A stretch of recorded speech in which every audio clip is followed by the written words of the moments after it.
In this video, I'm going to show you how to use Radix sort to sort an array of numbers from least to greatest. So we have these four numbers, 12, 150, 3, and 31. The first step is to find the largest number, and that's going to be 150. The next step is we're going to add leading zeros so that all the numbers have the same length. This turns out to be very easy to do. If you look at this number here, you can see that it has the length of 3. It has 1, 5, 0, so there are 3 numbers. We want to do the same for all of these numbers by adding the 0 in front. For example, for 12, we're going to turn it into 0, 1, 2. It means the same thing, but now it has the length of 3. For 150, we're just going to keep it the same. For 3, we're going to add 2 zeros in front, and for 31, we'll just add 1 0 in front. And as you can see, all of these numbers now have the length of 3. The next step is to sort by the ones place. And what do I mean by the ones place? Well, they are the rightmost digits. So we have 2, 0, 3, and 1. The smallest is the 0. So we're going to put this number here. We're going to put 150 at the beginning. And then in these numbers, 2, 0, 3, and 1, we see that the next number is the 1. So we're going to put 0, 31 here, and then we have the 2, so we have 0, 1, 2, and then we have the 3, so 0, 0, 3. And now you can see that the last digits are in increasing order. So that's what I mean when I say sort by the ones place. So when we are sorting the ones place, you can use the sorting algorithms such as insertion sort or counting sort. But the important thing here is that instead of comparing the entire value, we're just comparing it by the last digit. And now these will be our new numbers. The next step is to sort by the tens place. So it's very similar to the last step, but we're going to sort by the second digit here. So we have 5, 3, 1, and 0. You can see 0 is the smallest. We're going to put this number here. And then the next one is 0, 1, 2. And then we have 0, 3, 1, and 1, 5, 0.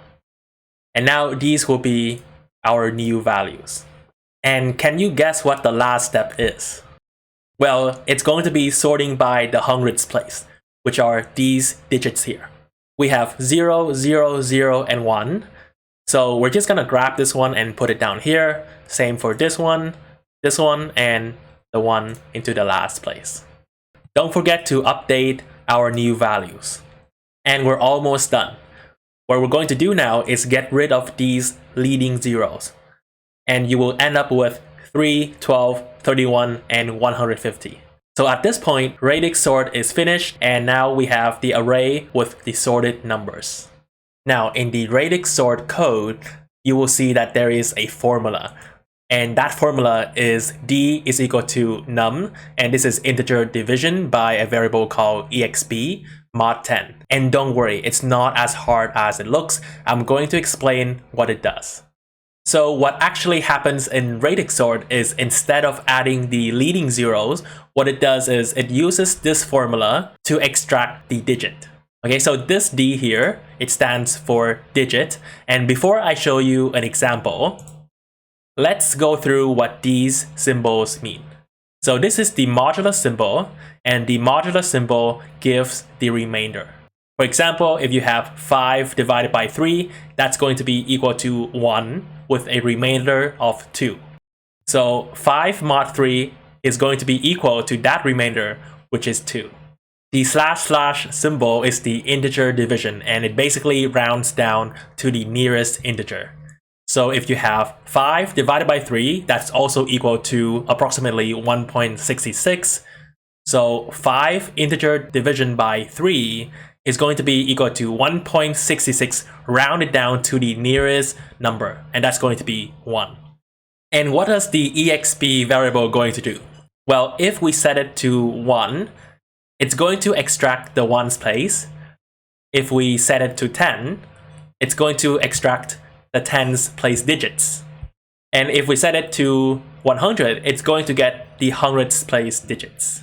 So for example, let's say that our number is 31. We will start off with exp equal to 1. We will set it equal to 1 first. And it's just going to follow this formula. So num is going to be 31, exp is 1, mod 10, and that's going to give you the 1. And that's basically how you extract the ones place digit. It's going to extract the 1 from this number. And next, we change exp, we set it to 10. So again, following this formula, we have num, which is 31, we have exp, which is 10, mod 10, and then we're going to get 3. So when exp is equal to 10, it's going to get the second digit, or the tens place. And finally, we do this again, and we set exp equal to 100, and plug in 31. It's going to go through the formula, and it's going to spit out 0, and that 0 is basically this one. In the Radix sort code, it just has one big loop, and that loop is going to go through each digit, and it's going to call a subsorting algorithm. You can either use insertion sort or counting sort, and there's an advantage and a disadvantage to each one. So let's see which one you should use. If you remember, insertion sort is O(n) square in the average case.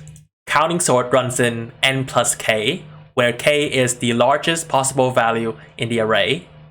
In Radix sort, we're sorting by individual digits, not by the whole numbers. So the digit range for a single digit is from 0 to 9. And because of that, k becomes a constant. So if used in Radix sort, then counting sort will now run in all of n. It was O(n) plus k, and now it's all of n, because k is a constant, so it can be ignored. And for that reason, in textbooks, you will see that they use counting sort as the subsorting algorithm within Radix sort. So if you don't quite remember how counting sort works, I already made a video on it, and I will put the link down in the description below. So the code for counting sort mostly stays the same, with only two differences. First, it has a parameter exp to determine which digit to extract. And secondly, it's going to use the digit extraction formula in the for loop. So here it is, and here it is. But other than that, the entire code stays the same. And here is the Radix sort function. It's going to first find the largest value, and then it's going to set exp equal to 1, and in this loop, it's going to loop through each digit, and then multiply exp by 10. So I'll explain what this loop does in a second, but as you can see, in this loop, it's going to call the counting sort function and sort the array based on the digit. So let's say the largest value in our array is 150. The loop must run 3 times to sort the ones, the tens, and the hundreds place. Here it says while max value integer divide exp is greater than 0. And then it's going to sort the array and then multiply exp by 10. So you can look at this. It's going to do 3 passes and run the loop 3 times. It will not run on the 4th pass. It's going to exit because now the value is no longer larger than 0. And here is the runtime of Radix sort, where n is the size of the input array and d is the number of digits in the largest value. So some sources say that the runtime is all of d times n plus k, where k is the base of the number system. But here, we're working with base 10 for integers. So k becomes a constant and can be ignored, and now we have all of n times d. And if you remember from my previous video, counting sort assumes non-negative integer inputs, such as 0, 1, and 2. And since Radix sort uses counting sort, the input must also be non-negative integers. And that's basically it for today. I hope you enjoyed this video. I hope you found it helpful. If you have any questions, let me know down in the comments below. And don't forget to like and subscribe.